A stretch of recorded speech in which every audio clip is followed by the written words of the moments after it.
Selamat pagi anak-anak semuanya. Bagaimana kabarnya hari ini? Semoga sehat semua ya. Pada hari ini, Bu Amalia akan mengajak kalian semua untuk belajar di tema 1, pertumbuhan dan perkembangan makhluk hidup. Subtema 4, pertumbuhan dan perkembangan tumbuhan. Kita masuk di pembelajaran yang kedua. Hari ini anak-anak akan belajar MUPEL Bahasa Indonesia dan juga PPKN. Untuk yang bahasa Indonesia, ini Bu Amalia ambil materinya dari buku siswa tema 1, halaman 154 sampai 157. Mari kita simak bersama ya. Nah, pada materi hari ini, anak-anak akan membaca teks tentang perkembangbiakan tumbuhan dengan biji. Jadi tumbuhan itu kan ada bermacam-macam ya cara berkembang biaknya. Nah, sekarang di sini kita akan fokus dulu dengan tumbuhan yang berkembang biak dengan biji. Yuk kita baca bersama.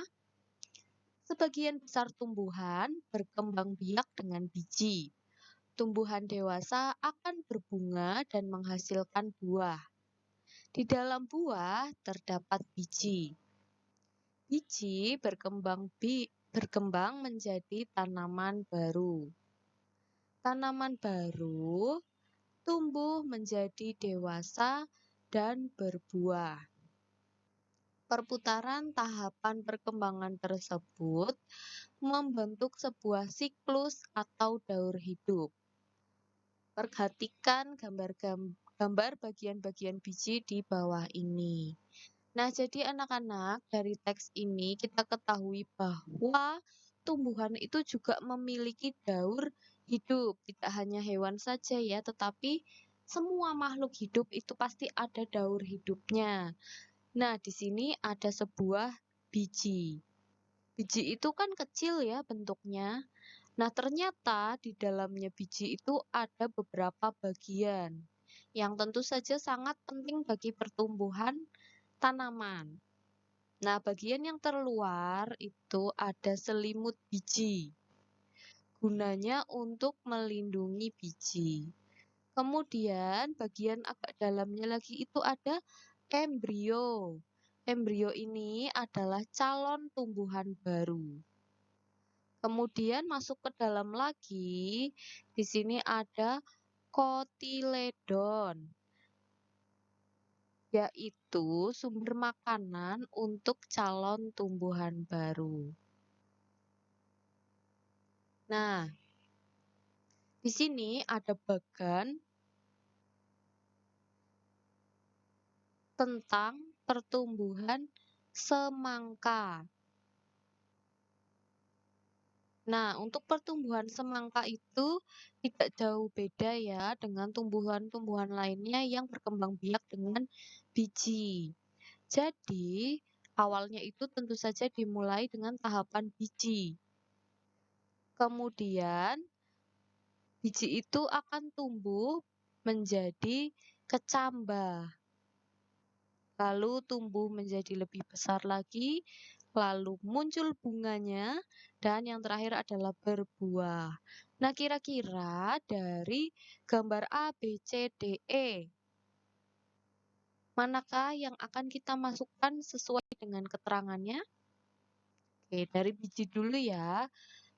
Biji, manakah gambar yang menunjukkan keterangan biji? Apakah A, B, C, D, atau E? Ya, yang D ya. Berarti kita masukkan yang D ke biji. Kemudian setelah biji adalah kecambah. Jadi biji itu ditanam di dalam tanah, kemudian akan tumbuh kecambah. Nah, kecambah itu ditunjukkan pada gambar yang mana? Gambar yang B atau yang E?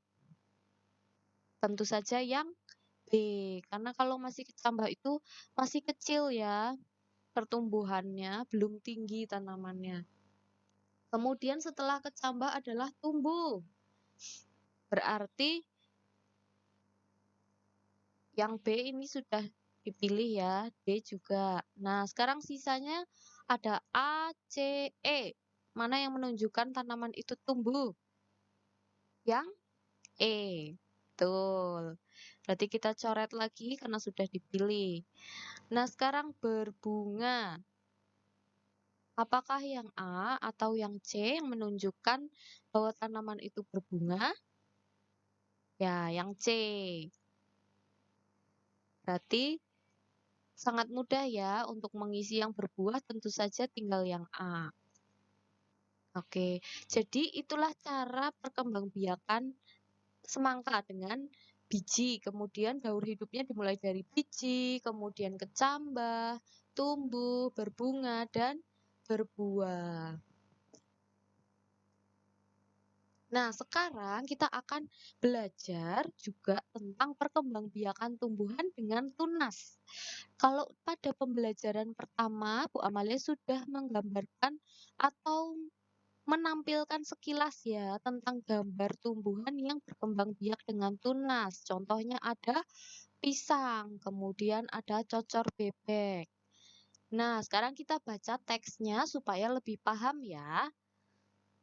Perkembangbiakan tumbuhan dengan tunas. Selain dengan biji, tumbuhan berkembang biak dengan tunas. Tunas adalah anakan yang tumbuh di dekat tumbuhan induknya. Ada juga tunas yang tumbuh di daun induk. Contohnya tanaman cocor bebek. Salah satu contoh tumbuhan yang bertunas adalah pisang dan cocor bebek. Tunas pisang tumbuh dari batang yang ada di dalam tanah. Tunas pisang tumbuh menjadi tumbuhan baru di sekitar induknya. Tumbuhan cocor bebek berkembang biak dengan tunas daun. Tunas cocor bebek tumbuh di tepi daun. Gambar tersebut adalah gambar pohon bambu, cocor bebek, dan pohon pisang. Pohon bambu juga berkembang biak dengan tunas. Anakan pohon bambu akan tumbuh di dekat tumbuhan induknya. Batang pohon bambu banyak manfaatnya. Salah satu manfaatnya digunakan untuk bermain. Oke, anak-anak, dari teks yang sudah kita baca tadi, bahwa tumbuhan cocor bebek, pisang, dan bambu itu berkembang biaknya dengan cara tunas. Nah, kita lihat dulu untuk yang cocor bebek. Tunasnya itu tumbuh di tepi daun. Ini daunnya. Berarti tepi daunnya itu yang pinggir-pinggirnya ya, ini. Jadi ini tunasnya nih, yang kecil-kecil di sekitar daunnya. Kemudian, kalau untuk pohon pisang, kita lihat tunas pisang itu tumbuhnya di sekitar induknya. Ini induknya nih yang besar. Kemudian tunasnya yang ini yang kecil, tumbuhnya di sekitar induknya. Kemudian bambu. Mana tadi keterangan tentang bambu? Nah, kalau anakan pohon bambu, ini tumbuhnya juga di dekat tumbuhan induknya. Ini induknya yang besar, kemudian ini anakannya yang kecil. Oke, seperti itu anak-anak. Nah, tadi bermanfaat untuk bermain ya, pohon bambu itu salah satunya. Nah, kita lihat permainan apa sih? Oh, sebelumnya ada soal latihan. Jadi, untuk pertumbuhan tanaman itu anak-anak bisa mengerjakan soal latihannya ada di halaman 83. Ini bukan tugas ya, tetapi silakan anak-anak kerjakan untuk latihan supaya anak-anak semakin bertambah pengetahuannya. Jadi buka dulu halaman 83. Kemudian lihat soal nomor 5. Di situ lingkarilah nama tumbuhan yang berkembang biak dengan biji. Nah, di tabel itu ada banyak tumbuhan, ada kunyit, apel, bawang merah, jagung, kentang, dan lain-lain. Silahkan anak-anak bisa lingkari langsung di pulpena bila itu adalah buku kalian sendiri. Tetapi kalau misalnya itu buku pinjam, maka anak-anak bisa mengerjakan latihannya dengan menuliskan nama tumbuhannya yang berkembang biak dengan biji. Misalnya ya, anak-anak menulis di buku catatan. Bagi yang bukunya meminjam ya, misalnya tumbuhan jeruk. Nah, kemudian selain jeruk ada apa lagi? Nah, misalnya anak-anak bingung dan menemukan kesulitan, misalnya kunyit, kunyit itu apakah dengan biji ya? Nah, bisa kalian cari di internet lewat Google. Nah, tetapi ketika kalian mencari informasi itu dari internet, silakan anak-anak minta bantuan orang tua untuk mendampingi ya. Nah, tadi bambu itu bisa digunakan untuk bermain. Seperti ini, misalnya permainan lompat bambu. Mungkin anak-anak ada yang belum tahu atau ada yang sudah tahu ya. Biasanya kalau permainan ini memang populernya pada zaman dulu ya, sebelum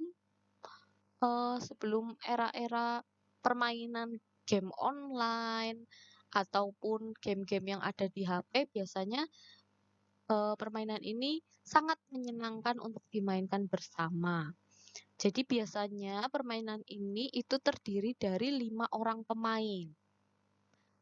Nah, satu orang pemain itu bertugas melompat, kemudian yang 4 orang lainnya itu bertugas memegang batang bambu.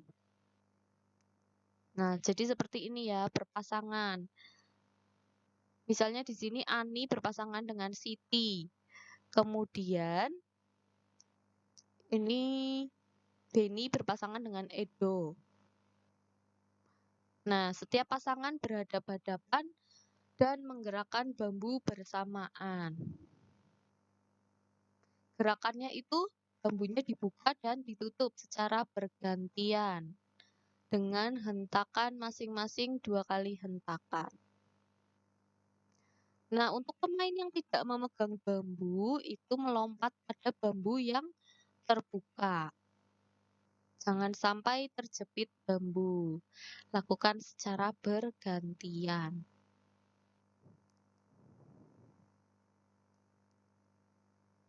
Nah, permainan ini tentu saja memerlukan kerjasama yang baik dari para pemainnya ya. Bayangkan bila misalnya Ani dan Siti ini nggak kompak ya. Ani misalnya sudah mau menutup bambunya, tetapi si Siti masih membuka. Kemudian Edo juga. Edo dan Beni ternyata tidak kompak dalam menutup bambunya. Nah, bisa-bisa teman yang sedang melompat di atas bambunya akan terjepit kakinya dan bisa juga terjatuh. Nah, tentu saja hal itu tidak kita inginkan ya dalam sebuah permainan. Oleh karena itu, dalam bermain pun kita memerlukan kerjasama yang baik. Kerjasama itu adalah salah satu wujud sikap bersatu dalam keberagaman. Nah, anak-anak sudah tahu ya bahwa keberagaman itu adalah perbedaan. Nah, itu sudah melekat pada kehidupan kita sehari-hari. Nah, ketika kita bersatu dalam keberagaman atau perbedaan, artinya kita itu hidup rukun dengan saling menghargai perbedaan. Ya, tentu saja manusia yang satu dengan yang lain itu kan tidak mungkin sama persis seutuhnya ya, pasti tetap ada perbedaan. Saudara kembar sekalipun meskipun mirip wajahnya, bentuk fisiknya, ataupun mungkin selera makannya atau mainannya, tetapi pasti tetap ada saja perbedaannya. Nah, oleh karena itu kita perlu mewujudkan keberagaman itu dalam bentuk sikap bersatu. Nah, caranya yaitu dengan cara kerjasama. Nah, coba kalian lihat pada gambar ini. Di sini ada beberapa anak siswa sedang sekolah dan bersama ibu guru. Kira-kira apa yang sedang mereka lakukan ya di sekolah ini? Di sini ada Benny, ada Jonas, kemudian ada Ani, dan ada Lina. Apa yang mereka lakukan? Jadi di sini ada yang bagian menanam pohon, kemudian ada yang bagian menyirami tanamannya. Nah, apakah kegiatan tersebut termasuk kerjasama? Ya, tentu saja ya, termasuk kerjasama karena mereka melakukan bagian-bagiannya masing-masing untuk saling melengkapi satu sama lain. Nah, kemudian apa manfaat kegiatan tersebut? Nah, kegiatan kerjasama itu memiliki beberapa manfaat. Yang pertama itu memperkuat persahabatan antar teman.